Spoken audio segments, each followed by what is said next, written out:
বুঝতে পারলি? হ্যাঁ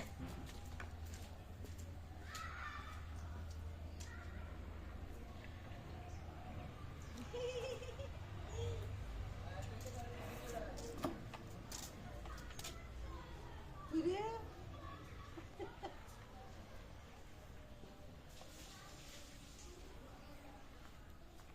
ওদের তো পেয়ারটা হাতে করে আনলো না দেখি মুড়া ডান্স